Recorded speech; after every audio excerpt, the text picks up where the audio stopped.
ఒక ఒక కొటేషన్ ఉంది. ఒక స్లోగన్ ఉంది. అదేంటంటే yesterday yesterday is a history. విన్నారా మీరు ఎప్పుడైనా? Yesterday is a history. గతం అనేది ఏంటంటే నిన్న ఏంటంటే ఒక హిస్టరీ అంటే ఏంటి? చరిత్ర. Yesterday is a history. Tomorrow is a mystery. రెండోది ఏమన్నారంటే టుమారో ఈజ్ ఏ మిస్టరీ, అంటే రేపేంటో మనకు తెలీదు. Yesterday is a history, tomorrow is a mystery, but today is a gift. Today is a gift. ఈరోజు అనేది దేవుడు మనకి ఇచ్చిన ఒక బహుమానం. ఎందుకని అంటే ఇదే మిక్కిలి అవకాశం, మరొకటి లేదు అనేటటువంటి భావనలో టుడే ఈజ్ ఏ గిఫ్ట్. అందుకే దీన్ని ఏమన్నారంటే వర్తమానాన్ని ఏమంటాం మనం? వర్తమానాన్ని ఏమంటాం? ప్రజెంట్. ప్రజెంట్ అంటే ఇంకొక అర్థం కూడా ఉంది. ప్రజెంటేషన్ అంటే ఏంటి? ప్రజెంటేషన్ అంటే ఏంటి? బహుమానం. బహుమానం. అర్థమైందా ఇప్పుడు మీకు? ప్రజెంట్ అని వర్తమానాన్ని ఎందుకు పెట్టారంటే ఇంగ్లీష్ మూలాల్లో ఇప్పుడు అర్థమైందా? ప్రజెంట్ అంటే ఒక బహుమతి అని ఎందుకు అన్నారంటే today is a gift, yesterday is a history, tomorrow is a mystery, today is a gift. అందువల్ల దానికి ప్రజెంట్ అని పెట్టారు. అంటే అర్థం ఏంటి? వర్తమానము, అదే సమయంలో బహుమానము, ఒక గిఫ్ట్, ప్రజెంట్. అందుకని మనము ఈ రోజున మనకున్న సమయం, మిగిలిన సమయం లెక్క పెడితే రాత్రి 12 గంటలకు అయిపోద్ది ఈరోజు. ఆ 12 గంటల సమయంలో మనం ఉన్న 40 మినిట్సే మనకి చాలా గిఫ్ట్ లాంటి టైము. దేవుని మాట వినే టైం. దేవుని మాట వినే టైమే ఒక మంచి ఏంటి? గిఫ్ట్, ఒక బహుమానం. ఎలా అవుతుంది అది? ఈ అందించబడే సందేశం మన హృదయాల్లో కార్యం జరిగిస్తే అది ఏమవుతుందంటే ఒక గిఫ్ట్ అవుతుంది, ఒక బహుమానం అవుతుంది, ఒక ప్రజెంటేషన్ అవుతుంది, ఒక బహుమానం, ఒక బహుమతి. అందువల్ల ఈరోజు ఆ మాట ఎందుకు చెప్పడం జరిగిందంటే దేవుని మాట మన హృదయంలో కార్యం చేసిన దినం, రోజు, సమయం, గడియలు అవి మనకు బహుమతి లాంటివి, గిఫ్ట్ లాంటివి, ప్రజెంటేషన్ లాంటివి. అందుకని ఈ ప్రతి నిమిషం అమూల్యమైంది. ప్రతి నిమిషం దేవుని మాటలు వినే ప్రతి నిమిషం అమూల్యమైంది. అందుకని జాగ్రత్తగా మనం దేవుని మాటలు వినాలి. అపోస్తలుడైన పౌలు భక్తుడు కొరింథీ సంఘానికి రాసిన 2వ పత్రిక లేదా ఉత్తరం 4వ అధ్యాయము 17వ వచనాన్ని నేను చదువుతున్నాను. మేము దృశ్యమైన వాటిని చూడక అదృశ్యమైన వాటిని నిదానించి చూచుచున్నాము గనుక క్షణమాత్రముండు మా చులకని శ్రమ మా కొరకు అంతకంతకు ఎక్కువగా నిత్యమైన మహిమభారమును కలుగు చేయుచున్నది. ఏలయనగా దృశ్యమైనవి అనిత్యములు, అదృశ్యమైనవి నిత్యములు. ఈ 4వ అధ్యాయపు చివరి వచనం అది. 4వ అధ్యాయపు చివరి వచనం. ఆ చివరి వచనం తర్వాత 5వ అధ్యాయం స్టార్ట్ అవుతుంది యాజ్ యూజువల్గా. 18వ వచనం అంతటినీ చూస్తే ఆ వచనాన్ని, ఒక్క వచనాన్ని వివరించడానికే కనీసం 5-6 గంటలు పడుతుంది. మేధావులైన వారైతే చాలా చక్కగా చెప్పినా వివరించినా 1 గంటలో అయిపోతుంది. ఇదే సందేశాన్ని నేను మన దగ్గరలో ఉన్న గుండెమేడ గ్రామపు మందిర వార్షికోత్సవ చివరి రోజున ప్రభు కృపలో పరిశుద్ధాత్మను నడిపింపులు అందించడం జరిగింది. దీనిని మనము మన సాంఘిక మాధ్యమాల్లో ఉన్నటువంటి వింటూ ఫాలో అవుతున్న కొద్దిమంది సౌలభ్యం కోసం మన సహవాసంలో విననటువంటి వారందరి కొరకు కూడా ఈ మాటలు ధ్యానపూర్వకంగా మనము ఈరోజు ధ్యానించుకుందాం. ఈ వచనాన్ని ధ్యానించుకోవటం అంత ధ్యానించుకోవటానికి మనకు సమయం సరిపోదు. కానీ ఇందులో ఒక మాట నన్ను చాలా చాలా ఆకర్షించింది, చాలా మానవ విశ్వాస జీవితానికి ఉపయోగకరంగా అనిపించింది, చాలా మేలుకరంగా అనిపించింది. అదేంటంటే మేము దృశ్యమైన వాటిని చూడక అదృశ్యమైన వాటినే నిదానించి చూచుచున్నాము. మన ధ్యానాంశము నిదానించి చూచుట. నిదానించి చూచుట. చెప్పండి నాతో కలిసి. కొంచెం సాగదీయాలి. దేవుడు లోకమును, కొంతమంది పాస్టర్ గారు చెప్తారు, దేవుడు లోకమును ఎంతసేపు వాళ్ళ హృదయంలో దేవుడు ఇంతగా నన్ను ప్రేమించాడనే భావన ఉంటే అంతసేపు సాగదీస్తూ ఉంటారు. అది ఎంతో అని.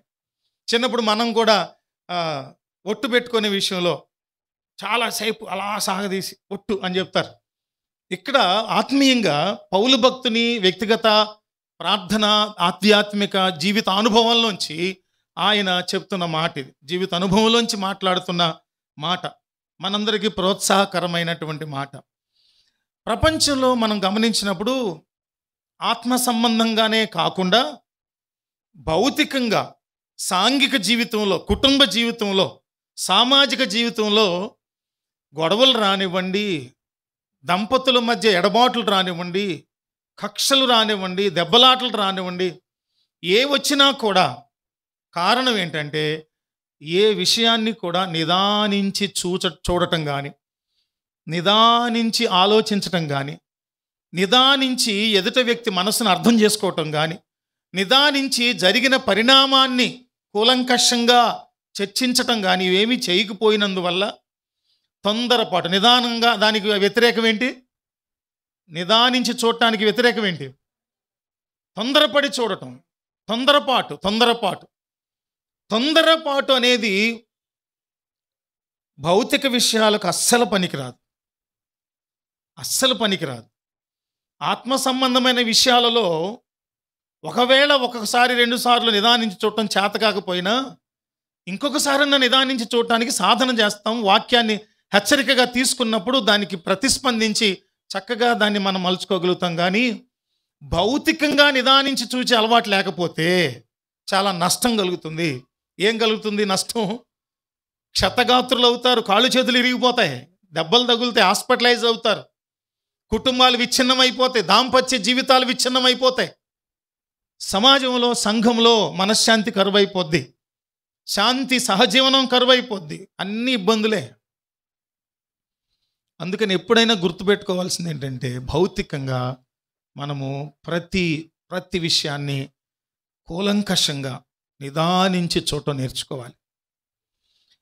ఆత్మ సంబంధంగా పౌలు భక్తుడు అంటున్నటువంటి ఈ వచనంలో నిదానించి చూడండి అనే విషయంలో దేని గురించి అంటున్నాడంటే ఆశ్చర్యకరం అనిపిస్తుంది అనమాట ఆ మాట. దేని గురించి అంటాడంటే, ఇదిగో మేమందరం కూడా దృశ్యమైన వాటిని కాకుండా అదృశ్యమైన వాటిని నిదానించి చూస్తున్నాము.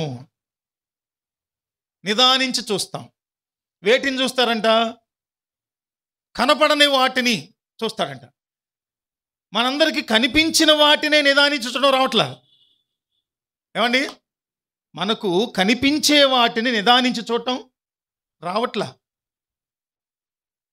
కనిపించిన వాటిని నిదానించడం. చిన్నపిల్లలకి కొత్తగా ఫోన్ తెచ్చి ఇచ్చేస్తే మీరు చూడని విషయాల్ని మీకంటే ముందే ఆ బుడ్డోడు ఓపెన్ చేసేసి చూసేస్తాడు మొత్తం. అవి కనిపించవు. ఒక్కొక్కటి ఓపెన్ చేస్తా వెళ్తే కనబడతా ఉంటాయి. అవి భౌతికమైన సంగతులు. నిదానించి చూడటం. కానీ మనకు రాంది ఏంటంటే, మనకు చేతకానటువంటిది ఏంటంటే, పౌలు భక్తుని అనుభవం మనకు చేత కాదు. దాన్ని మనం సాధన చేయాలి. విశ్వాసులుగా ముఖ్యంగా కొద్దిసేపట్లో ప్రభువారి శరీరమునకు సాదృశ్యమైన రొట్టెను, ఆయన చిందించిన నూతన నిత్య నిబంధన రక్తానికి సాదృశ్యమైన ఆ రసమును మనం స్వీకరించబోయే ముందు, పవిత్ర బలలో చేయి వేయటానికి ముందు మనందరం గుర్తుపెట్టుకోవాల్సింది ఏంటంటే, విశ్వాసులుగా మనలో ఈ సాధన కొరవడింది. ఏ సాధన అంటే అదృశ్యమైన వాటిని నిదానించి చూచుట. చెప్పండి నాతో. అదృశ్యమైన వాటిని నిదానించి చూడటం చేత కావట్లా.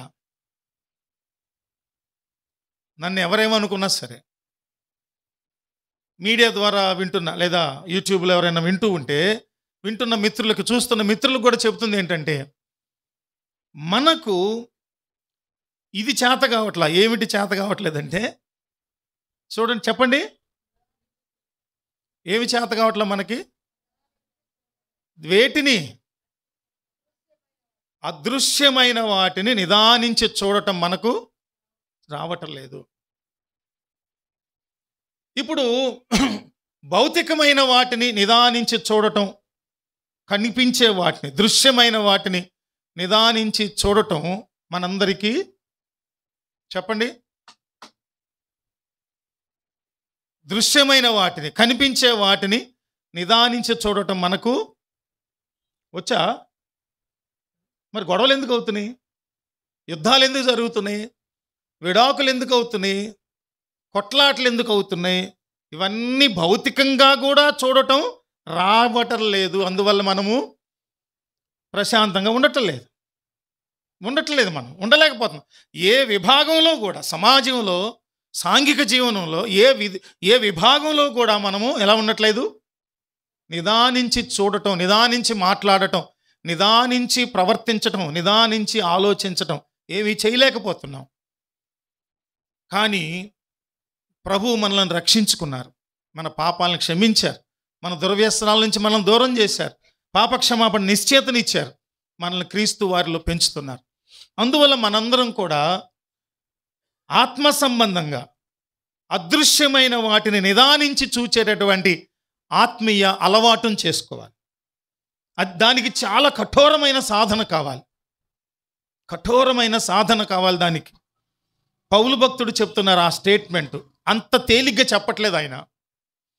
ఇప్పుడు దృశ్యమైన వాటిని, కంటికి కనిపించే వాటిని మనము నిదానించి చూడాలంటున్నాము భౌతికంగా.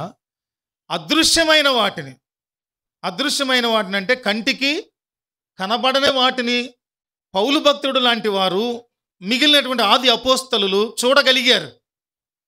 అదృశ్యమైన వాటిని ఏమున్నాయి? అదృశ్యమైనవి ఏమున్నాయి చెప్పండి? ఒక మాట అంటారు హెబ్రీ పత్రికలు అనుకుంటాను, దృశ్యమైనవి అనిత్యములు, అదృశ్యమైనవి నిత్యములు. అంటే అర్థం ఏంటంటే మన కంటికి కనబడే ప్రతీది కూడా ఏమైపోద్ది? లయమైపోతుంది, ఏది ఉండదు. క్రొత్త భూమి, క్రొత్త ఆకాశము, పరలోకము, మహిమరాజ్యము ఇవన్నీ కూడా మనకు అదృశ్యములుగా ఉన్నాయి, కనపడనివిగా ఉన్నాయి, కనపడనివిగా అనిపిస్తూ ఉన్నాయి, కనపడనివిగా ఉన్నాయి కదా. అదృశ్యమైనవి ఏమంటున్నాడు? నిత్యములు అంటే ఎన్నటెన్నటికీ నిలిచి ఉండేవి. ఏంటవి చెప్పండి? కన్ఫ్యూషన్గా ఉన్నాయి ఈ పదాలు. దృశ్యములు, అదృశ్యములు. దృశ్యములు అంటే కంటికి కనపడేవి, అదృశ్యములు అంటే కంటికి కనపడనివి. పౌలు భక్తుడు ఏమంటారంటే దృశ్యమైనవి అంటే కంటికి కనపడేవి, అనిత్యాలు అంటే ఎప్పటికీ నిలిచి ఉండవు, కంటికి కనపడే ఏది ఉండదు ఇప్పుడు. తర్వాత అదృశ్యమైనవి, కనపడని ఉన్నవే ఏమైతే ఉన్నాయో మన కొరకు సిద్ధపరిచినవి, అవి ఉన్నవి నిత్యములు, ఎప్పటికీ నిలిచి ఉంటాయి. ఎంతకాలం నిలిచి ఉంటాయి? ఎంతకాలమైన శాశ్వత కాలం వరకు ఎలా ఉంటాయి? అవి నిలిచిపోయి ఉంటాయి, ఎప్పటికీ అవేమీ అంతరించిపోవు. ఆ స్వభావము కలిగినటువంటి ఆత్మనే మనిషిలో దేవుడు పెట్టారు. దేవునికి స్తోత్రం కలుగును గాక. ఈ దృశ్యమైనవి ఉన్నాయి, మన ముఖము, మన ఎముకలు, మన కండరాలు, మన నరాలు, మన నాడీ మండల వ్యవస్థ, బాహ్యమైనటువంటి ఆర్గాన్స్, ఇంటర్నల్ ఆర్గాన్స్, ఇవన్నీ, రక్తము, ప్రాణమయ్యున్న రక్తం, ఇవన్నీ దృశ్యాలే, కనబడతాయి. కానీ అవన్నీ ఏమైపోతాయి? అనిత్యములు. అంటే ఏమైపోతాయి? అవి నశించిపోతాయి. రక్తము మలినమైపోతుంది, బీపీ వచ్చేస్తుంది, రక్తంలో ఇన్ఫెక్షన్లు వచ్చేస్తున్నాయి. శరీరం కూడా బాల్యములు ఉన్నంత నాజుకుగా, చక్కగా, లేలేత బొగ్గలతో చక్కగా ఉన్నటువంటి ఆ స్థితి వయసు పెరిగే కొద్ది ఏమైపోతుంది? 60 ఏళ్ళు, 70 ఏళ్ళు, 80 ఏళ్ళు వచ్చేసరికి శుష్కించిపోతున్నాయి, పళ్ళు ఊడిపోతాయి, కళ్ళు మసకు వచ్చేస్తాయి, జుట్టు ఊడిపోద్ది, వికృతంగా అయిపోతారు. అందంగా ఉన్న బాల్యం నుంచి అందవిహీనంగా మారిపోయే స్థితిలో అవన్నీ నశించిపోతాయి. అవన్నీ కూడా అనిత్యములు, సమాధిలోకి వెళ్ళిపోతాయి, మట్టిలో కలిసిపోతాయి. కానీ మనిషిలో మూడవదిగా ఉన్నటువంటి ఆత్మ, అది ఎటువంటిది? దృశ్యమైనదా, అదృశ్యమైనదా? అదృశ్యం అంటే కనిపించనటువంటిది. ఆ కనిపించనటువంటిది మనలో ఉందే, ఆ కనిపించనటువంటి ఆత్మ కనిపించనటువంటి లోకములో, అదృశ్యమైన లోకములో శాశ్వత కాలం నివసించబోతున్నది. దేవునికి స్తోత్రం కలుగునుగాక. అర్థమైన వాళ్ళు 2 హస్తాలు ఎత్తి దేవుని స్తుతించండి. నేను ఈ భావనను నాకు తెలిసినటువంటి భాషలో చెబుతున్నాను, మీకు అర్థమవుతుందని నేను అనుకుంటున్నా. అర్థం కాకపోతే నిర్మోహమాటంగా నెమ్మదిగా మీ కుడి చేతి చూపించండి, మళ్ళా చెప్తా. అర్థమైందండి? ఇప్పుడు దేవుడు మనిషిలో ఉన్న 3 విభాగాల్లో శరీరము, ప్రాణం అనేటటువంటి రక్తము, ఎముకలు, చర్మము, ఆర్గాన్లు అన్నీ కూడా ఏమైపోతాయి? ఒక టైంకి అనిత్యములు అయిపోతాయి, సమాధిలో కలిసిపోతాయి. ప్రసంగి అంటారు, ఏమంటారు ఆయన? మన్నైనది వెనుకటి వలనే మంటికి చేరిపోతుంది, ఆత్మ దాన్ని అనుగ్రహించిన దేవుని. దానికి కాలం లేదు, వయసు లేదు. అది అదృశ్యమైనది, మనలో కనపడదు. శాస్త్రవేత్తలు ఎన్నో ప్రయోగాలు చేస్తున్నారంట, ఆత్మ ఎటు వెళ్ళిపోతుంది చూద్దామని. ఎవరి వల్ల కావట్లేదు.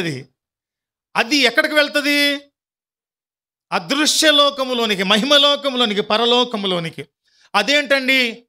కనపడే వాటినే నమ్మని మేము కనపడని దాన్ని ఎలా నమ్ముతామంటే, ఎలా నమ్ముతాము? విశ్వాసము మనకున్నది. మనందరం ఎవరము? విశ్వాసులము. విశ్వాసం కలిగిన వాళ్ళు. ఎటువంటి విశ్వాసము? చూడకనే నమ్మే విశ్వాసము, చూచి నమ్మే విశ్వాసం కాదు. తోమా ఏం చేశాడు? యేసయ్య గాయములలో వేలు పెట్టి చూచిన తర్వాత నమ్మాడు. కానీ మనము చూడకనే నమ్ముతున్న వాళ్ళము. 2025 సంవత్సరాల క్రితము యేసుక్రీస్తు ప్రభువారు శకారంభంగా, శకపురుషునిగా ఉద్భవించినటువంటి నాటి చరిత్ర లేఖనాలలో రాయబడినప్పుడు, వాస్తవిక చరిత్ర, నిజమైన చరిత్ర రాయబడిన దాన్ని మనము నమ్మి విని, ఉపదేశాల ద్వారా విని, పాటలు అవే రాశాను నేను, ఉపదేశాలు విని మనం ఏం చేస్తున్నామంటే ప్రభువుని నమ్ముతున్నాం. పద్మసు ద్వీపంలో పరవాసిగా ఉన్నటువంటి యోహాను భక్తుడు ఆత్మవశుడై దేవుడు చూపించినటువంటి ప్రత్యక్షతలను చూచి రాశాడు. ఆయన అలా రాసినందువల్ల ఈ రోజున మనకంటూ ప్రపంచానికి శుభప్రదమైన నిరీక్షణ ఉంది. ఏంటి ఆ నిరీక్షణ అంటే, మనందరం కూడా అదృశ్యమైన పరలోక రాజ్యములో అదృశ్య ఆత్మ కలిగి ఉన్న మనందరం ఏమవుతాం? శాశ్వత కాలము నివసించబోతున్నాము. దేవునికి స్తోత్రం కలుగునుగాక. మరొక వచనం చూద్దాం. కొరింథీయులకు రాసిన మొదటి పత్రికలో 2వ అధ్యాయము 9 నుంచి 11 వరకు. ఇందును గూర్చి దేవుడు తన్ను ప్రేమించు వారి కొరకు ఏవి సిద్ధపరిచెను? జాగ్రత్తగా వినాలి ఈ మాటలు. ఇందును గూర్చి తన్ను ప్రేమించు వారి కొరకు దేవుడు ఏవి సిద్ధపరిచెను? అవి కంటికి కనబడలేదు, చెవికి వినబడలేదు, మనుష్య హృదయమునకు గోచరము కాలేదని రాయబడింది. వేటి గురించి? మనల్ని దేవుడు ప్రేమించి మన కొరకు సిద్ధపరిచిన అదృశ్యమైనటువంటి స్వాస్థ్యము. ఏంటి దాని పేరేంటి? అదృశ్యమైన స్వాస్థ్యము, మహిమ స్వాస్థ్యము, పరలోక రాజ్యము. ఈ పరలోక రాజ్యాన్ని దేవుడు మన కొరకు సిద్ధపరిచారు. కానీ ఎవరి కొరకైతే దేవుడు ప్రేమతో సిద్ధపరిచారో అవి మనుష్య హృదయాలకు గోచరము కానేరవు. సంకుచితమైన భావాలు మనుషుల హృదయాల్లో ఉన్నాయి. అవి ఉన్నంతకాలము భౌతికంగా కానీ ఆత్మ సంబంధంగా కానీ నిదానించి చూడలేకపోతున్నాడు మనుష్యుడు. విశ్వాసులైన వారు కూడా నిదానించి చూడటంలో చాలామంది వైఫల్యం చెందుతున్నారు జీవితంలో. నిదానించి చూడాలి. చాలాసార్లు సూక్ష్మమైనవి మనకు కనపడినప్పుడు వాటిని అవి సూక్ష్మమైనవి కనపడినప్పుడు వాటి కొరకు మనుషుడు ఒకటి కనిపెట్టాడు. దాని ఏమంటే మైక్రోస్కోప్, సూక్ష్మదర్శిని మైక్రోస్కోప్. తర్వాత చంద్రమండలం మీద ఉన్నట్టు చంద్రుడు, ఆకాశంలో నక్షత్రాలను, గ్రహాలను, వీటన్నిటిని చూడటానికి టెలిస్కోప్ కనిపెట్టాడు. చిన్న చిన్న అక్షరాలు కనపడకపోతే బంగారు పనిచేసేవాళ్ళు, గోల్డ్ స్మిత్లు, మర్చెంట్స్ ఏం చేస్తారంటే ఏముంటుంది, దాన్ని ఏమంటారు, భూతద్దం, మ్యాగ్నిఫైయర్ తీసుకొచ్చి పెట్టి చూస్తే చక్కని అంత చిన్న కంటికి కనపడినటువంటి అవి కూడా మనకు కనబడతాయి కదా. స్కాన్లు, ఎకోలు, ఈసీజీలు తీసేటప్పుడు మనకు కనపడనంత కష్టమైనవి కూడా మనకేం చేయబడుతున్నాయి, కనబడుతున్నాయి. చూడండి, పరికరాలతో మనము సూక్ష్మమైన వాటిని నిదానించి చూచి తెలుసుకోవాలని ఇష్టపడుతున్నాం. కానీ ఈ భౌతికమైన జీవితంలో జీవితంలో గలిబిలి రేపే, గొడవలు రేపే, మనశ్శాంతి లేకుండా చేసే, కలవరాన్ని సృష్టించే అనేకమైనవి మన చేతులారా మనము నిదానించి చూడటం చేతకాక విచ్ఛిన్నం చేసేసుకుంటున్నాం, గలిబిలి చేసేసుకుంటున్నాం సమాజాన్ని. ఒక్కసారి ఈ మాటలు వింటున్నప్పుడు హృదయంలో పరిశుద్ధాత్ముడు కొన్ని జ్ఞాపకం చేస్తారు. ఏంటి తెలుసా? నువ్వు తొందరపడి మాట్లాడి భర్తతో ఎంతకాలం దూరంగా ఉన్నావు, నువ్వు తొందరపడి మాట్లాడి భార్యతో ఎంతకాలంగా దూరంగా ఉన్నావు, తొందరపడి మాట్లాడి స్నేహితునితో వైరం తెచ్చుకొని ఎంతకాలంగా దూరంగా ఉన్నావు, బిడ్డలతో మాట్లాడకూడనటువంటి మాటలు తొందరపడి మాట్లాడేసి నిదానం లేకుండా ఎంతకాలం నుంచి దూరంగా ఉన్నావు, మనస్పర్ధలతో ఉన్నావు, వాళ్ళతో కలిసి ఉన్నప్పుడు కలిగేటటువంటి ఎన్ని ఆనందాలను దూరపరుచుకున్నావు తొందరపాటు మాటలతో. అవి గుర్తుకొస్తున్నాయా లేదా? ఏమండి, అవి గుర్తుకొస్తున్నాయా లేదా? ఈ మాటలు వింటున్నప్పుడు రాకపోతే, అవి జ్ఞాపకానికి రాకపోతే ఈ రోజున మనం సందేశం వినటం అనవసరమేమో అనిపిస్తా ఉంది. ఎప్పుడు దేవుని హెచ్చరిక మన మీదకి వస్తుందో ఆ హెచ్చరిక తాలూకు సర్దుబాటు లేకపోతే దిద్దుబాటు మనలో పరిశుద్ధాత్ముడు కలిగిస్తున్నప్పుడు దాన్ని అంగీకరించాలి, యాక్సెప్ట్ చేయాలి. ఇదే ఈరోజు సందేశంలో సారాంశం. దేవుడు తనను ప్రేమించిన వారి కొరకు వేటిని సిద్ధపరిచాడో అవి కంటికి కనపడలేదు, చెవికి వినబడలేదు, మనుష్య హృదయానికి గోచరము కాలేదు. మనమైతే దేవుడు వాటిని తన ఆత్మ వలన బయలుపరిచి ఉన్నాడు. చప్పట్లు కొడుతూ దేవుని మహింపరుద్దాం. నాకు కనపట్లేదండి, నేను నిదానించి చూచినా నాకు కనపట్లేదండి అంటే నీలో పరిశుద్ధాత్మ నింపుదల లేకపోతే, హృదయంలో తెలుసుకోవాలనేటటువంటి తపన లేకపోతే పరిశుద్ధాత్ముడు వాటిని నీకు బయలుపరుస్తాడు. బయలుపరిచినప్పుడు ఆత్మ సహాయంతో అదృశ్యమైన వాటిని మనం నిదానించి చూడగలం. చూచినప్పుడు ఏం కనపడతాయి? దేవుని మహిమ సింహాసనం కనపడుతుంది. పరలోకంలో క్రీస్తు ప్రభువారు మన కొరకు సిద్ధపరుస్తున్నటువంటి గృహాలు కనపడతాయి. గత వారం ధ్యానించాం మనం. క్రైస్తవుని భక్తి పరలోకంలో బంగారు గృహాల కొరకండి నేను భక్తిగా ఉన్నానని చెప్పొద్దు. నేను పరిశుద్ధుడినై ఉన్నాను కనుక మీరును పరిశుద్ధులై ఉండునే ప్రభు చెప్పినందువల్ల పరిశుద్ధులుగా ఉందాం. లంచం కొరకు పరిశుద్ధులుగా ఉండొద్దండి. ఎందుకా బతుకు? అవసరమా? నాకు పరలోకంలో బంగారు వీధులు ఉన్నాయి కాబట్టి నేను ఇక్కడ భక్తిగా ఉన్నాను. నా కొరకు దేవుడు ఇక్కడ లేని కార్లు, ఇక్కడ లేని బిల్డింగులు, ఇక్కడ లేని సౌకర్యాలు, విలాసవంతమైన జీవితాలు ఇచ్చేస్తాడు కాబట్టి నేను భక్తిగా ఉన్నానంటే నీకు లోకంలో వ్యాపారం చేసుకునే వాడికి తేడా లేదు. వ్యాపారం చేసుకుంటే 5 రూపాయలు వస్తువు తెచ్చి 50 రూపాయలకి అమ్ముతాడు, 45 రూపాయలు లాభం తెచ్చుకుంటాడు. వాళ్ళకే మనకి తేడా ఏమి లేదు. అది కాదు. పరిశుద్ధాత్మ దేవుని సహాయంతో, నింపుదలతో మనం ఏం చేయాలంటే ఆ సహాయంతో దేవుడు ఎవరి కొరకు తను ప్రేమించి ఎవరి కొరకు సిద్ధపరిచాడో అవి ఏమైంది అంట? కంటికి కనపడవు, చెవికి వినపడలేదు, మనుష్య హృదయమునకు గోచరం కావట్లేదు. ఎందుకు కావట్లేదంటే మనుష్య హృదయం కాబట్టి మనుష్య హృదయానికి ఏమి అదృశ్యమైన వాటిని, కనపడనటువంటి మన కొరకు సిద్ధపరచబడిన మహిమ రాజ్య స్వాస్థ్యములో మనం పాలు పొందాలంటే పరిశుద్ధాత్మ దేవుని సహాయంతోనే మేము పొందామని చెప్తున్నాడు పౌలు భక్తుడు. ఏమంటున్నాడు ఆయన? మనకైతే దేవుడు వాటిని తన ఆత్మ వలన బయలుపరిచి ఉన్నాడు. ఆ ఆత్మ అన్నిటినీ, దేవుని మర్మములను కూడా పరిశోధించుచున్నాడు. నీ పక్షంగా నువ్వు అడిగితే పరిశుద్ధాత్మ దేవుణ్ణి ఏమని? ప్రభువా, అదృశ్యమైన వాటిని పౌలు భక్తుని వలె, ఆది అపోస్తలుల వలె నిదానించి చూడటం నాకు చేతకాట్లేదు పరిశుద్ధాత్ముడా అని మనం పరిశుద్ధాత్మను అడిగితే ఆయనంట ఏం చేస్తారంట? అన్నిటినీ, దేవుని మర్మములను కూడా పరిశోధించుచున్నాడు. ఏమండి, మనకు రానప్పుడు ఏమండి ఒక 100 మంది, ఒక 500 మందికి వంట వండాలి. వండడం మనకు రాదు. మనం గనక ఆ వంట చేశామే అనుకోండి, తిన్నవాడు మరొకసారి రాడు.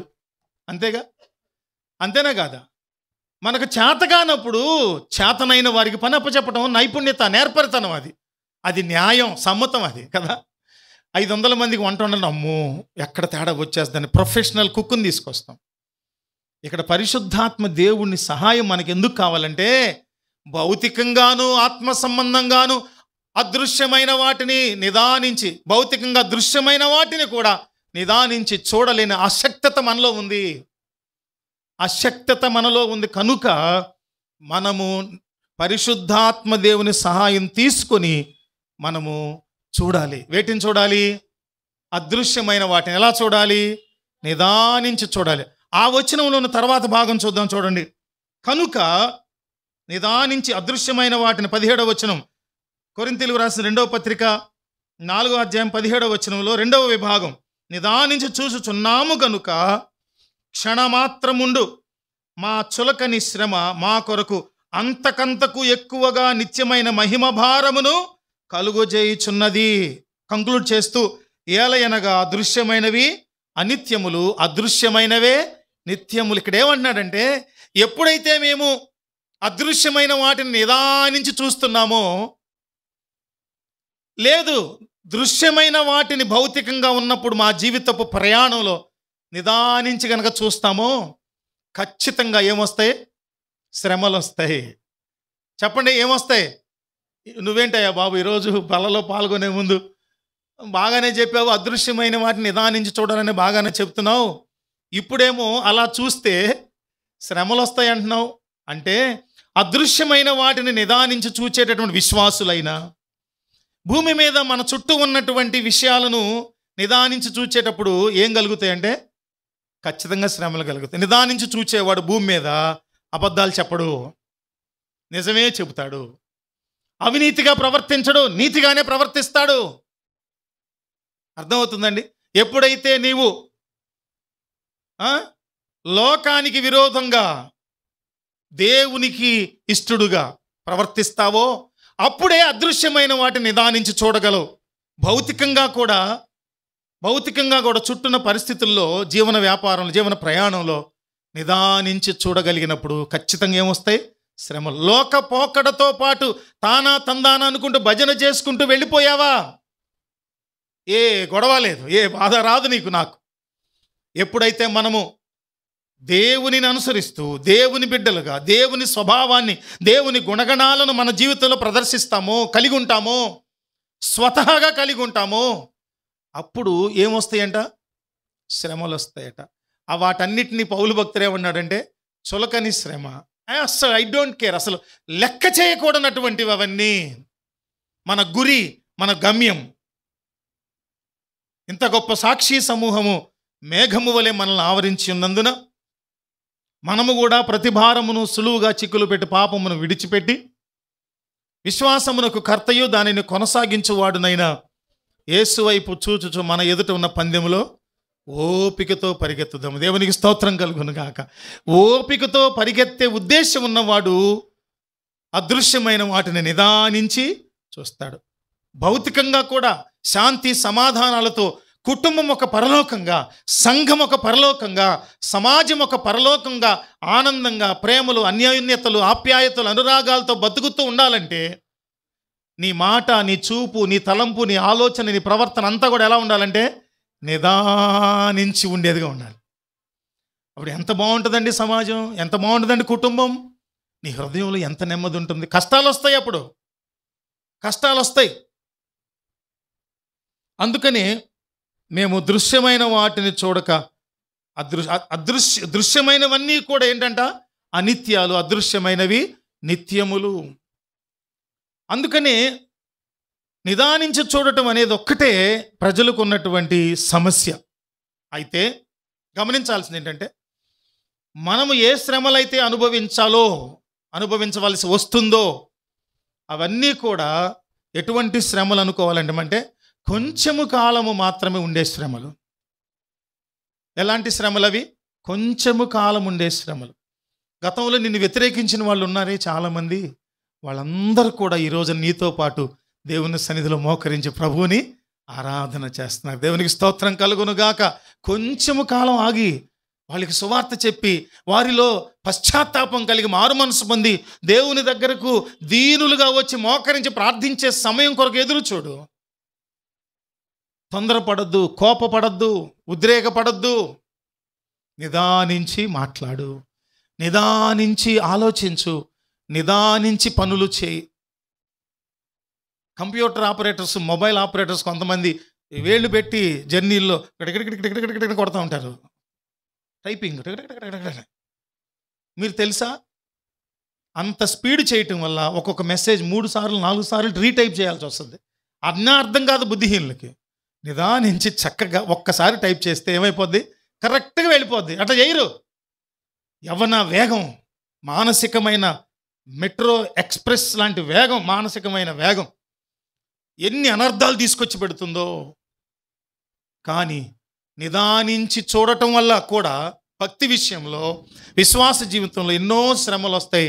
వాటిని అసలు లెక్క చేయొద్దు అన్నాడు పౌలు భక్తుడు. అసలు వాటిని కన్సిడర్ చేయొద్దు. ఇప్పుడు మనం పడేటటువంటి, ఇప్పుడు యేసుక్రీస్తు ప్రభు వారు సువార్త ప్రకటించారు కదా, ఆయన ఏమేం పనులు చేశారు భూమి మీద? ముఖ్యంగా 3 పనులు చేశారు ఆయన. ఒకటి ఏం చేసేవారంటే, ఎడతెగకుండా రాత్రి పగళ్ళు ఏం చేసేవారు? ప్రార్థన చేసేవారు. రెండోది ఏం చేసేవారు? రాజ్య సువార్తను ప్రకటించేవారు. తిరుగుతూ అనేక ప్రాంతాలు కాలినడకను తిరుగుతూ ఏం చేసేవాళ్ళు? రాజ్య సువార్తను ప్రకటించేవారు. మూడోది ఏం చేసేవారు? ఆయన శిలువ బలియాగం కొరకు తనను తాను సిద్ధపరచుకునేవారు. భౌతికంగా కుటుంబాన్ని ఆదుకొని ఉద్ధరించినటువంటి వాడు ఆయన. కుటుంబాన్ని, తల్లిని, తన తర్వాత పుట్టినటువంటి సంతానాన్ని. అందువల్ల క్రీస్తు ప్రభువారు మనకు మాదిరి. ఆయన పడిన శ్రమలు, ఆయన పడిన అవమానాలు, ఆయన పొందిన దెబ్బలు, హింసలు మనందరికీ మాదిరిగా ఉన్నాయి. ఆ తర్వాత చూసినప్పుడు రోమాపత్రిక 8:10లో 18లో పౌలు భక్తుడు చెప్తారు. రోమాపత్రిక 8వ అధ్యాయం 18వ వచనంలో పౌలు భక్తుడు చెప్తాడు, మన ఎడల ప్రత్యక్షము కాబోవు మహిమ ఎదుట, మన ఎదుట ప్రత్యక్షము కాబోవు మహిమ ఎదుట ఇప్పటి కాలపు శ్రమలు ఎన్నదగినవి కావని నేను ఎంచుకొనుచున్నాను. ఏమంటున్నాడు ఆయన? మన ఎడల ప్రత్యక్షము కాబోవు మహిమ ఎదుట అంటే మనందరి ఈ మర్త్య శరీరాలు ఎలా మార్చబడిపోతాయి? మహిమ శరీరాలుగా మార్చబడినప్పుడు యేసుక్రీస్తు ప్రభువారు మహిమ మేఘము మీద పెండ్లి కుమారునిగా వచ్చినప్పుడు ఆయనను మనం ఎదుర్కొంటాం అన్నమాట. అలా ఎదుర్కొంటున్నప్పుడు ప్రత్యక్షము కాబోవు మహిమ ఎదుట, అనగా మనందరం పరలోకములో ప్రవేశించే ఆ ఆనందం ముందు ఇప్పటి శ్రమలు ఎట్లాంటి అంట? అస్సలు ఎన్నదగినవి కాదు, అసలు లెక్క చేయనక్కర్లేదు. అంటే మన భాషలో రాటు తేలిపోవాలి. ఏం చేయాలండి? రాటు తేలిపోవాలి. కొంతమందికి ఇంజెక్షన్ అంటే ఏం చేస్తారు? తలుపులు చాటును దాక్కునేవాళ్ళు, గంపల కింద దాక్కునేవాళ్ళు. నేను చిన్నప్పుడు అందే చేసి ఇంజెక్షన్ అనే గంపకి ఎక్కడో దాక్కునేవాళ్ళు. కొంతమంది రాటు తేలిపోయి ఉంటారు అంటామే. ఇటు ఒకటి పొడు, ఇటొకటి పొడు, ఇటు ఒక 4 పొడిపించుకుంటారు. ఏం అసలు కిక్కురు మనరు. ఎలాంటి స్వభావం అది అంటే రాటు తేలిపోయిన స్వభావం. కొంతమంది ప్రొఫెషనల్ ఉంటారు. ప్రొఫెషనల్ అంటే వాళ్ళకి దొంగతనాలు చేయటంలో నైపుణ్యం కలిగినటువంటి వాళ్ళు ఉంటారు కొంతమంది. వీళ్ళు రాటు తేలిపోయి ఉంటారు. అంటే ఎన్ని కొట్టు, ఎన్నెన్న చెయ్యి. నేను చిన్నప్పుడు చూసా, మా పెద్ద మేనత్త గొలుసు దొంగతనం చేసినోడు దొరికేస్తే వాడిని ఎట్లా కొట్టారంటే కళ్ళ ముందు నాకు చూడలేకపోయాను నేను. కింద 4 కాళ్ళు, వాడి 2 చేతులు 2 కాళ్ళు పెట్టి ఒక టేబుల్ వేసారు. టేబుల్ 4 కాళ్ళు ఉంటాయి కదా, ఒక 2 కాళ్ళ కిందేమో 2 చేతులు, టేబుల్ 2 కాళ్ళ కింద 2 చేతులు, ఇంకొక 2 కాళ్ళ కింద 2 కాళ్ళు పెట్టి అతను పైన బల్ల మీద ఒక 4-5 కూర్చొని, అప్పటికే వాడు అల్లాడిపోతున్నాడు. బ్లేడుతో కోసి కారం పెడుతున్నారు. వాడు అరవటం లేదు, ఏమి లేదు, అంతే. అట్లాంటి వాళ్ళు ఏమంటాం మన వాళ్ళని? చెప్పండి. రాటు తేలిపోయిన వాళ్ళు అంటారు వాళ్ళని. బైబిల్లో అట్లాంటి వాళ్ళు ఏమన్నారు? వాత వేయబడిన మనస్సాక్షి గల వాళ్ళు అన్నారు వాళ్ళని. అంత రాటు తేలిపోయినటువంటి వాళ్ళుగా మనం మారిపోవాలి. ఎట్లా మారిపోవాలంటే, ఈ భూమి మీద ఏ పరిస్థితినైనా నిదానించి చూడటం, సాధన చేసి అవలంబిస్తే కొన్ని శ్రమలు వస్తాయి. వాటన్నిటినీ కూడా ఏమనుకోవాలి మనం? కొంచెము కాలం ఉండేటటువంటి చులకన శ్రమలు. ఏమి కాదు అవి, అసలు మనం లెక్క చేయనక్కరలేదు, ఎన్నదగినవి కాదు అంటున్నాడు రోమపత్రికలో. ఆ తర్వాత బహుమతి కూడా ఉందంట. పౌలు భక్తుడు ఏమంటారంటే, యాకోబు పత్రిక 1:12లో యాకోబు భక్తుడు అంటారు, యాకోబు పత్రిక 1:12 శోధన సహించువాడు ధన్యుడు, అతడు శోధనకు నిలిచిన వాడై ప్రభువు తన్ను ప్రేమించు వారికి వాగ్దానము చేసిన జీవ కిరీటము పొందును. జీవ కిరీటం పొందుతాం మనం. జీవ కిరీటం అంటే అది ఒక మహిమ కిరీటం, అది ఒక అక్షయ కిరీటం. మనందరికీ బహుమతిగా శ్రమలు అనుభవించిన తాలూకు ఫలితంగా బహుమతిగా దేవుడు మనకిచ్చే కిరీటం అది. చాలామంది దానికి భాష్యం ఏం చెప్తారంటే, జీవ కిరీటం అంటే అర్థం ఏంటంటే చావు లేకుండా దీర్ఘాయుష్మంతులుగా భూమి మీద జీవించడం జీవ కిరీటం అని వ్యాఖ్యానించే వాళ్ళు ఉన్నారు. అది కాదు. నిత్య జీవములో, అదృశ్య లోకములో, అనగా మనము మహిమ శరీరధారులుగా దేవుని సన్నిధికి వెళ్ళినప్పుడు అక్కడ మనకు లభించేటటువంటి బహుమానం.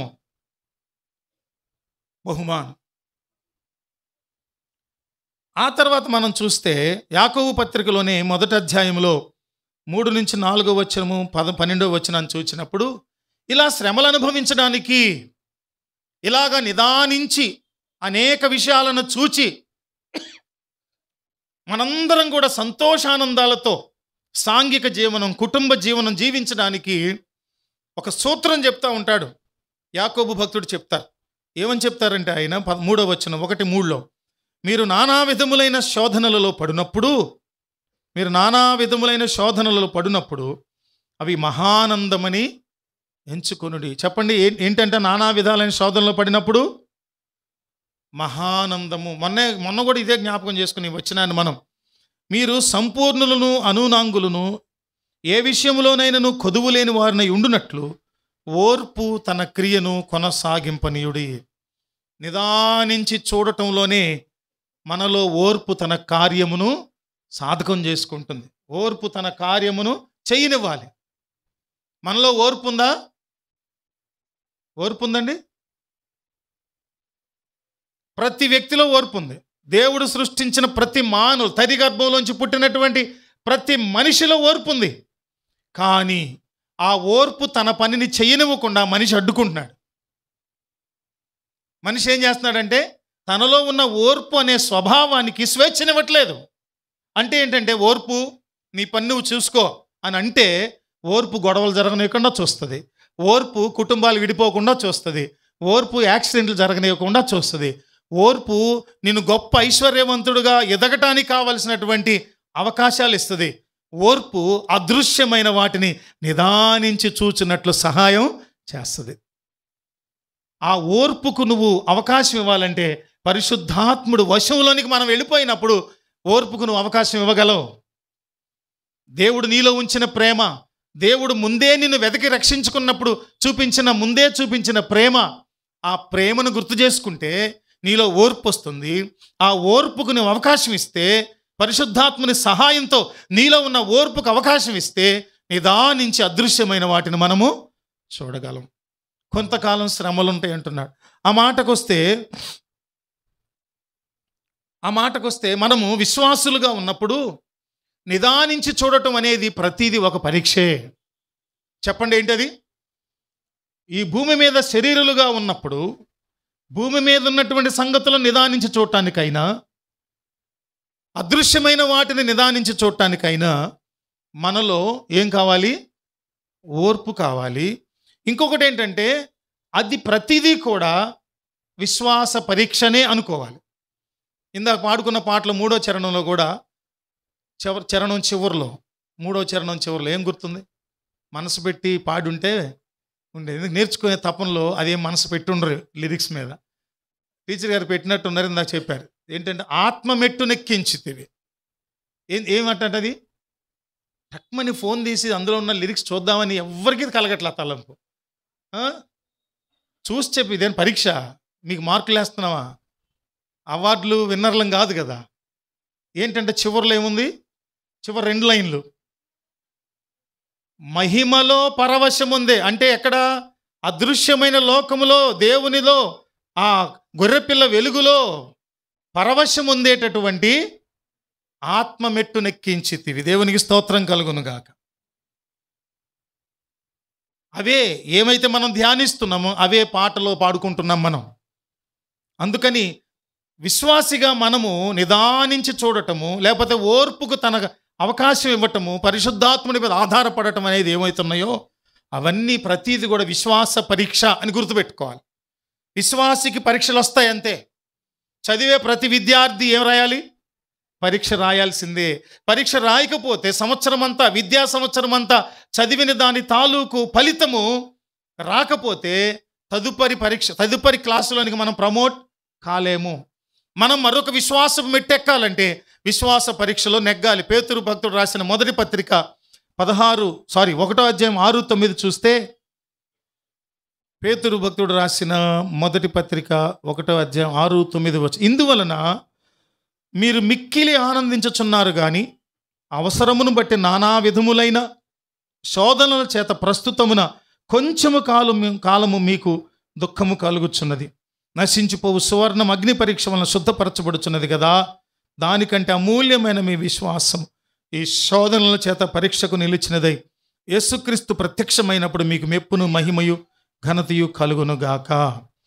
8వ వచనం చూడండి. మీరు ఆయనను చూడకపోయినను ఆయనను ప్రేమించుచున్నారు. మొదట్లో చెప్పాగా నేను, మీరు ఆయనను చూడకపోయినను ప్రేమిస్తూనే ఉన్నారు. ఎప్పుడు చూసాం మనం? వాగ్రూపంలో చూస్తున్నాం, దేవుని ఆత్మరూపంలో చూస్తున్నాం. కానీ యేసయ్యను మనం చూడక నమ్ముతున్నటువంటి ధన్యులం మనం అంటున్నాడు ఆయన. మీరు ఆయనను చూడకపోయినను ఆయనను ప్రేమించుచున్నారు. ఇప్పుడు ఆయనను కన్నులారా చూడకయే విశ్వసించుచు మీ విశ్వాసమునకు ఫలమును అనగా ఆత్మరక్షణను పొందుచు చెప్పనశక్యమును మహిమాయుక్తములైన సంతోషము గలవారై ఆనందించుచున్నారు. చెప్పనశక్యము కానంత మహిమానందంతో మనం ఏం చేస్తున్నాం? ఆనందిస్తున్నాం. ఈ ఆనందం బిర్యానీలు తింటే రాదు, ఒళ్ళంతా బంగారం దిగేసుకుంటే రాదు, విలాసవంతమైన కోట్ల రూపాయల కార్లు తిరిగితే రాదు, ఎన్నో సౌకర్యవంతమైనటువంటి స్విమ్మింగ్ పూల్స్తో నిండిన గేటెడ్ కమ్యూనిటీలో ఉంటే రాదండి. నిదానించి అదృశ్యమైన లోకమును చూడగలిగిన ప్రతి విశ్వాసికి ఏముంటుంది చెప్పండి? పట్టజాలనంత ఆనందం. ఏమంటున్నాడు ఈ చివరి 9వ వచనంలో? చెప్పనశక్యము కానిటువంటి మహిమాయుక్తమైన సంతోషములో మనం ఆనందిస్తున్నాం. దేవునికి మహిమ కలుగును గాక. ఈ ఆనందాన్ని ఎలా వ్యక్తపరచగలం? ఇప్పుడు మనం లేచి డాన్స్ చేస్తూ చప్పట్లు కొడుతూ కింద పడి దొరలటమా? దేవుని మహిమపరచడం. ఏం చేయాలి మనందరం? దేవుని మహిమపరచాలి, దేవుని స్తుతించాలి, దేవుని ఘనపరచాలి, ఆయన హెచ్చించాలి. ఎందుకు తెలుసా? ప్రభువా, నీవు నా కొరకు ఒక అదృశ్యలోకాన్ని, మహిమలోకాన్ని సిద్ధపరిచావు. అదృశ్యలోకం అంటే అర్థం ఏంటంటే అక్కడ ఒక లోకం ఉన్నది, భౌతికంగా మనం చూడట్లేదు. చాలామంది దర్శనాల్లో కనపడుతుంటుంది, నేను ఒక మహిమలోకాన్ని చూచానని. కానీ గుర్తుపెట్టుకో, నువ్వు ఆ సాక్ష్యం చెప్పేటటువంటి సమయానికి నీ జీవితం పవిత్రంగా ఉందా లేదా? చేయవలసినవన్నీ చేసేస్తూ, మాట్లాడుతూ, ఎక్కడ కొండేలు చెప్తూ, చెయ్యకూడనన్నీ చేస్తూ, నాకు దేవుడు దర్శనం ఇచ్చాడు, పరలోకాన్ని చూసేశానంటే ఎలా నమ్మాలి? పరిశుద్ధాత్ముడు నమ్మడు, మనుషులు నమ్ముతాడు. మనుష్య హృదయమునకు అవి గోచరము కావు. మనం మనుషులమే కదా, మనకు కూడా గోచరం కావంటే కాదు. మనందరము దేవుని ద్వారా, క్రీస్తు వారి ద్వారా నీతిమంతులుగా తీర్చబడిన వాళ్ళం, దేవుని మహిమ రాజ్య వారసులమైనటువంటి వాళ్ళం. అందుకని దేవుని ప్రేమ మనలో ఉంటే లోకంలో ఏ ప్రతికూలత మనలను క్రీస్తు ప్రేమ నుండి ఎడవాపనేరదన్నాడు. శ్రమ అయినను, కరువైనను, ఖడ్గమైనను, హింస అయినను, అధికారములైనను, రాజ్యములైనను, శాసనములైనను ఏది కూడా క్రీస్తు ప్రేమ నుంచి మమ్మలను ఎడబాపజాలవు. అట్లాంటి ప్రేమ దేవునితో మనం కలిగి ఉన్నాం, పెనవేసుకున్నాం. ఆ పాటల మొదటి చరణంలో అనుకుంటాను, ఆయన ప్రేమతో, వాత్సల్యంతో మనల్ని ఏం చేశాడు? ఆయన బంధించాడు, కౌగిలించుకున్నాడు. సమాధాన బంధం చేత, ఐక్యతతో, తండ్రి కుమార పరిశుద్ధాత్ముల మధ్య ఐక్యత ఎలా ఉందో మనలను కూడా ఐక్యపరిచాడు. చివరి వచనంగా చూసుకుని ముగించుకుందాం, సమయం అయిపోయింది. చివరి వచనంగా పౌలు భక్తుడు పడిన శ్రమలను మనం చాలా మార్లు చదువుకున్నాం. కొరింథీయులకు రాసిన 2వ పత్రికలో 11వ అధ్యాయము 23 నుంచి 27 వచనాల వరకు చూస్తే, అపోస్తుడైన పౌలు భక్తుడు కొరింథీ సంఘానికి రాసిన 2వ పత్రిక 11వ అధ్యాయము అందరికీ సుపరిచితమైనటువంటి పౌలు భక్తుని శ్రమలు, ఆయన పడిన శ్రమలు. అట్లాంటి శ్రమలు పడ్డారు కాబట్టే ఆయన అంటున్నాడు, ఇదిగో మంచి పోరాటమును పోరాడి నా పరుగును కడముట్టించి తిని తుదముట్టించి తిని, ఇక మీద నాకొక జీవ కిరీటం. ఆయన పరుగును తుదముట్టించటంలో నిదానించి చూచాడు. మన వాళ్ళు పౌలు భక్తునిలాగా సేవ చేస్తే, నేనైనా మనందరం కూడా ఈ లోకంలో పౌలు భక్తునిలాగా సేవ చేస్తే ఈ రోజున ప్రపంచమంతా ఈ రోజున ప్రభు సన్నిధిలో మోకరించేది. ఎందుకని మోకరించటో తెలుసా? పౌలు భక్తుడు తను సువార్త ప్రయాణం చేసుకుంటూ వెళ్ళేటప్పుడు ఎక్కడ కూడా ఒక సంఘాన్ని సంఘానికి కట్టుబడిపోయి అక్కడే ఉండిపోయి 1000 మంది, 500 మంది, 1000, 2000 మంది, 10,000 మంది, 25,000 మంది, 1,00,000 మంది వచ్చే సంఘాలు స్థాపించలేదు ఆయన. ఏం చేశారు? ఆయన వెళ్ళారు, ఒక ప్రాంతంలో సువార్తను ప్రకటించారు, అక్కడ కొంతకాలం ఉన్నాడు, ఒక భక్తుడిని ఆత్మీయ బిడ్డను అక్కడ పెట్టాడు, అక్కడ సంఘం అభివృద్ధి చెందింది.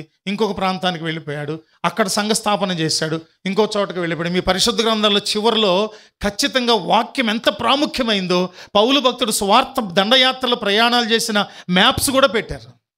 ఎందుకు పెట్టారు తెలుసా? అవి ఆయన సేవకులకు ఒక మాదిరిని నేర్పుతున్నాడు. ఒక్కచోట ఉండి 500, 1000 మంది, 3000, 5000 చెప్పుకుంటారు ఘనంగా, నా 10,000 మంది సంఘం. అది కాదు పాలియన్ థియరీ. పౌలు చెప్పింది అది కాదు. ఎప్పుడైతే ఒక కాపరి ఒక నెల రోజుల్లో సంఘ విశ్వాసులందరినీ వెళ్ళి పలకరించి ప్రార్థించి రాగలుగుతాడో అంతమంది ఉంటే చాలు సంఘానికి. మనకందరికీ అట్లాంటి సంఘాలే కాదు లెక్క. అక్కడికా నేను రానులే, 100 మందే వస్తారుగా, 70 మందే వస్తారుగా, మేము రాములే అనే మాట ఎందుకు వస్తుందంటే చాలామంది నేర్పేశారు. అర్థమవుతుందా మీకు? పౌలు భక్తుని సేవ కొరింథీ 2వ పత్రికలో 11 అధ్యాయాలు అంటాడు ఆయన. ఇది చదివేసి ముగించుకుందాం. ఏంటి తెలుసా? వారు క్రీస్తు పరిచారకుల వెర్రివాని వలె మాట్లాడుచున్నాను, నేనును మరి ఎక్కువగా క్రీస్తు పరిచారకుడను. ఎక్కడ హెచ్చించకూడదు ఆయన. ఏమండి, ఆయన ఎక్కడ హెచ్చించుకోవాలా? నేను వాక్చాతుర్యం కలిగిన వాడను అని హెచ్చించుకోవాలా? నేను గమాలియేలు పండితుని దగ్గర శిష్యరికం చేసి ఇంత పాండిత్యం గడించానని చెప్పుకోవట్లేదు. కానీ ఇక్కడ ఏం చెప్తున్నాడు తెలుసా ఆయన? నేనును మరి ఎక్కువగా క్రీస్తు పరిచారకును. దేన్ని బట్టి తెలుసా? మరి విశేషంగా ప్రయాసపడి తిని, మరి అనేక పర్యాయములు చెరసాల్లో ఉంటి తిని, అపరిమితముగా దెబ్బలు తింటి తిని, అనేక మార్లు ప్రాణాపాయములలో ఉంటిని, యూదుల చేత 5 మార్లు 1 తక్కువ 40 దెబ్బలు తింటిని, ముమ్మారు బెత్తములతో కొట్టబడి తిని, ఒకసారి రాళ్లతో కొట్టబడి తిని, ముమ్మారు ఓడ పగిలి శ్రమ పడి తిని, ఒక రాత్రింబగళ్ళు సముద్రంలో గడిపి తిని, అనేక పర్యాయములు ప్రయాణములలోనూ, నదుల వలనైన ఆపదల్లోనూ, దొంగల వలనైన ఆపదల్లోనూ, నా స్వజనుల వలనైన ఆపదల్లోనూ, అన్యజనుల వలనైన ఆపదల్లోనూ, పట్టణముల్లోనూ ప్రయాసతోనూ కష్టముతోనూ, తరచుగా జాగరణములతోనూ, ఆకలి దప్పులతోనూ, తరచుగా ఉపవాసముతోనూ, చలితోనూ, దిగంబరత్వముతోనూ ఉంటిదిని. ఇంకను చెప్పవలసినవి అనే ఇన్ని వచనాలు రాసి ఇంకా చెప్పాల్సినవి ఉన్నారంటే ఆయనకు నిదానించి అదృశ్యమైన వాడిని చూడటము చేతనయ్యింది. మనకు చెప్తున్నారు, మేము అలా చేస్తున్నామయ్యా, మీరు కూడా చేయండి. నిలబడదాం మనందరం దేవుని సన్నిధిలో ఒక తీర్మానం చేసుకుందాం, ఒక నిర్ణయం తీసుకుందాం. ఈ భూమి మీద ప్రతి పరిస్థితిని నిదానించి చూడటం నేర్చుకుందాం. విశ్వాసులుగా ప్రతి పరిస్థితిలో నిదానించి చూడటం నేర్చుకున్నప్పుడు ఈ భూమి మీద కుటుంబంలో పరలోకాన్ని చూడగలం, సంఘంలో పరలోకాన్ని చూడగలం, సమాజంలో ప్రేమైక్యతలు కలిగినటువంటి సమాజాన్ని చూడగలం. ఇది సాధన చేయగలిగిన రోజున శ్రమలు వస్తాయి. ఆ శ్రమలను చులకనగా ఎంచుకున్నందువల్ల ఏం చేస్తాం తెలుసా? మనం ఏం చేస్తాం చెప్పండి? అదృశ్యమైన వాటిని నిదానించి చూచి మహిమ స్వాస్థ్యములో పాలివారం అవుతాం. అట్టి కృప ప్రభు మనందరికీ సమృద్ధిగా అనుగ్రహించుదురుగాక. ప్రార్థన చేద్దామా? కళ్ళు మూసుకొని నోరు తెరిచి, పక్కన వాళ్ళు వింటారనే ఆలోచన వద్దు, నోరు తెరిచి ప్రార్థన చేద్దాం. ఏమని తెలుసా? ప్రభువా, నేను అదృశ్యమైన వాటిని నిదానించి చూడటానికి ఇష్టపడుతున్నానయ్యా. అలా కనుక నేను ఈ భూమి మీద చేస్తే ఏ మనస్పర్ధలు, ఏ అపార్థాలు, ఏ గొడవలు, ఏ విధమైనటువంటి ఇబ్బందులు రానటువంటి ప్రేమైక్య జీవితాన్ని జీవించగలుగుతాను. కనుక ప్రభువా, భౌతికంగా, ముఖ్యంగా విశ్వాసిగా, ఆత్మ సంబంధంగా అదృశ్యమైన వాటిని నిదానించి చూచుట నాకు నేర్పు ప్రభువా. అయ్యా, చెప్పావుగా నీవే, పరిశుద్ధాత్మని ద్వారానే మేము ఇది చేయగలమని చెప్పావు కదా ప్రభువా. కనుక ఓ పరిశుద్ధాత్మ దేవుడా, అడుగుదామా మనందరం రెండు హస్తాలు చాపి? ఓ పరిశుద్ధాత్మ దేవుడా, అయా భూమి మీద ఉన్నటువంటి నేను శాంతియుతమైన, ప్రేమయుతమైన, ఆనందభరితమైన, సంతోషభరితమైన జీవితాన్ని జీవించడానికి నిదానించి చూడమన్నావు. అందులోనే ఇమిడి ఉన్నటువంటి నిదానించి మాట్లాడుట, నిదానించి కార్యములు జరిగించుట, నిదానించి ప్రయాణించుట, నిదానించి ఆలోచించుట అనే విషయాలను చేసిన రోజున ఇదిగో నేను విశ్వాసిగా ఎన్నో శ్రమలు అనుభవించవలసి వస్తుందేమో, అయినా పర్వాలేదు ప్రభువా. పౌలు భక్తుడు పడిన శ్రమల కంటే గొప్ప శ్రమలేమి కాదు నేను అనుభవించేవి. ఇదిగో వ్యతిరేకతలు వస్తున్నాయి. ఈరోజు ఉదయం కూడా నందిగామ ప్రాంతంలో, అక్కడ ఉన్నటువంటి పరిటాల ప్రాంతంలో ఎన్నో అభ్యంతరాలు, ఎన్నో ఆరాధనలకు ఆటంకాలు కలిగించే కార్యాలు జరుగుతున్నాయి. వీడియోతో రుజువులు కనిపిస్తూ ఉన్నాయి. ప్రభువా రానివ్వండి ప్రభువా. శ్రమల్లో నేను నిలబడినప్పుడే నేను విశ్వాస పరీక్షలో విజయం పొందగలను ప్రభువా. అప్పుడే ఆత్మీయతలో ఎదిగి ఇంకొక మెట్టెక్కి ఇదిగో పౌలు భక్తుడు ఆది అపోస్తలుల అనుభవంలాగా అదృశ్యమైన వాటిని నిదానించి నేను చూడగలుగుతాను ప్రభువా. అట్టి కృపలను నడిపించమని మనం అడుగుదాం. నోరు తెరచి. బిడియపడద్దు, సిగ్గుపడద్దు. ఎప్పుడు బడి పడితే సిగ్గుపడితే మనల గురించి ప్రభు ఒప్పుకోవాలా వద్దా? పౌలు భక్తుని అనుభవంలో అదృశ్యమైన వాటిని నిదానించి చూచే అనుభవం మనకు కావాలి. అడుగుతావా? అయ్యా నాలో చాలా తొందరపాటు ఉంది నాయన, నాలో భావోద్రేకాలు, కోపోద్రేకాలు ఎక్కువైపోయినాయి ప్రభువా. నేను మాట్లాడుతుంటే అనేకులు రగిలిపోయేటట్లుగా నా మాటలు కత్తి కంటే పదునైనవిగా ఉన్నాయి. విషము పూసిన కత్తుల వంటి ఆ మాటలు నా నోట వస్తూ ఉన్నాయి ప్రభువా. నేను నెమ్మదిగా ఉండలేకపోతున్నాను, ఎవరిని నెమ్మదిగా ఉంచలేకపోతున్నాను.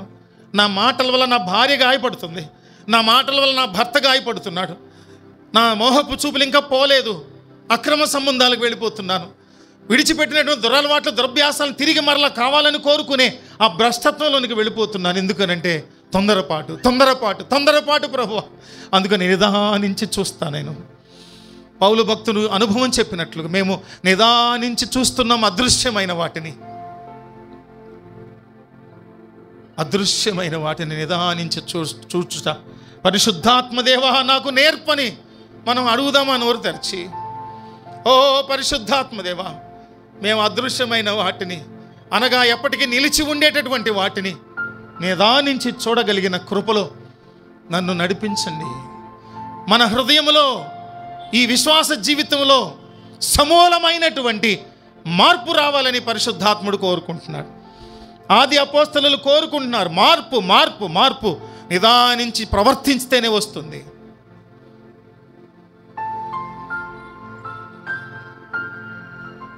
దీర్ఘశాంతం కలిగిన వాళ్ళు కావాలంటున్నారు ప్రభువు. దీనులైన వారు కావాలంటున్నారు ప్రభువు. అష్టధన్యతల చివరలు అంటున్నారు, నా నిమిత్తము జనులు మిమ్మును నిందించి హింసించి అబద్ధముగా చెడ్డ మాటలలో పలుకున్నప్పుడు మీరు ధన్యులు, సంతోషించి ఆనందించండి, పరలోకమందు మీ ఫలము అధికమగునంటున్నాడు.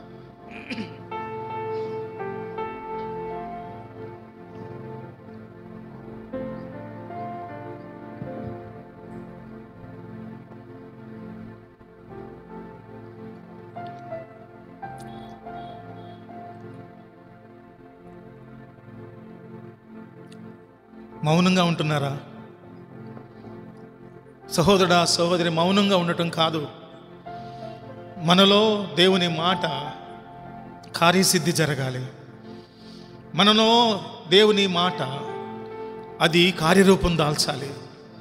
మన హృదయంలో ప్రభువు కోరే పరిశుద్ధత, మన హృదయంలో ప్రభు ఆశించేటటువంటి ఆ ప్రక్షాళన జరగాలి. నిదానించి చూచే స్వభావం. దయగలిగిన కృప కలిగిన మా ప్రభువా, పరిశుద్ధుడా, మీకు వందనాలు నాయన. మా దేశము, మా ప్రాంతము, ప్రపంచము నిదానించి చూచే ఆ స్వభావాన్ని జీవితంలో అమలుపరచలేక, సాధన చేయలేక ఎన్నో ఘర్షణలు, ఎన్నో యుద్ధాలు, ప్రాణ నష్టం, ఆస్తి నష్టం, $1 ట్రిలియన్ నష్టం జరుగుతుంది. ఇవన్నీ భౌతికమైనవే. కానీ ఆది అపోస్తలుడైన పౌలు భక్తుడు కానీ మిగిలినటువంటి హతసాక్షులైన అనుభవజ్ఞులైన ఆది అపోస్తలుల జీవితంలోంచి అదృశ్యమైనటువంటి వాటిని మీరు మాకు సిద్ధపరిచి ఉండగా మనుష్య హృదయముతో కాకుండా ఓహో పరిశుద్ధాత్మ దేవా మీ సహాయముతో అదృశ్యమైన వాటిని నిదానించి చూచేటటువంటి ఆ అలవాటును, ఆ స్వభావమును మాకు అనుగ్రహించి మేము కూడా నిత్యరాజ్యములో, మహిమరాజ్యములో ఆ స్వాస్థ్యమును స్వతంత్రించుకునే గొప్ప విశ్వాసులుగా మమ్మల్ని స్థిరపరచమని ఈరోజు ఏ బిడ్డైనా సరే ఒక నిర్ణయం తీసుకొని ఈరోజు నుంచి నేను తొందరపడి మాట్లాడక నిదానించి విశ్వాసిగా పరలోక రాజ్యము కొరకు సిద్ధపడి ఉంటానని తీర్మానము చేసుకుంటే ఆ తీర్మానమును పరిశుద్ధాత్ముడ ముద్ర వేయమని, ఆ విధంగా మాట్లాడునట్లు ప్రవర్తించున్నట్లు, ముఖ్యంగా ఆత్మ సంబంధంగా నిదానించి అదృశ్యమైన మీ రాజ్యమును చూచినట్లు మేమందరం కూడా ప్రవేశించినట్లు సహాయం చేయమని మీకు అప్పగించుకుంటూ యేసయ్య నామములో ప్రార్థించి స్తుతించి వేడుకొనుచున్నాము తండ్రి. ఆమేన్. యేసు రక్తమే జయం, సిలువ రక్తమే జయం. ప్రభు యేసు నామమునకు సంపూర్ణ విజయం కలుగునుగా. ప్రభు వారు నేర్పిన పరలోక ప్రార్థన చెప్దామా? పరలోకమందున మా తండ్రి, నీ నామం పరిశుద్ధపరచబడునుగాక, నీ రాజ్యము వచ్చునుగాక, నీ చిత్తము పరలోకమందు నెరవేరుచున్నట్లు భూమి యందును నెరవేరునుగాక. మా అనుదిన ఆహారం నేడు మాకు దయచేయండి. మా ఎడల అపరాధములు చేసిన వారు మేము క్షమించిన ప్రకారం మా అపరాధములను క్షమించండి. మమ్మ శోధనలోనికి తేక దుష్టు నుంచి తప్పించండి. రాజ్యము, శక్తి, మహిమ నిరంతరము నీవయున్నవి తండ్రి. ఆమేన్. సృష్టికర్తయగు తండ్రి ప్రేమ, కుమారుడైన క్రీస్తు వారి కృప, పరిశుద్ధాత్మదేవుని నిత్య అన్యోన్య సహవాసం కూడిన మనకును సకల పరిశుద్ధులకును సదాకాలము తోడైన నడిపించి మహిం పొందునుగాక. ఆమేన్. అందరికీ వందనాలు.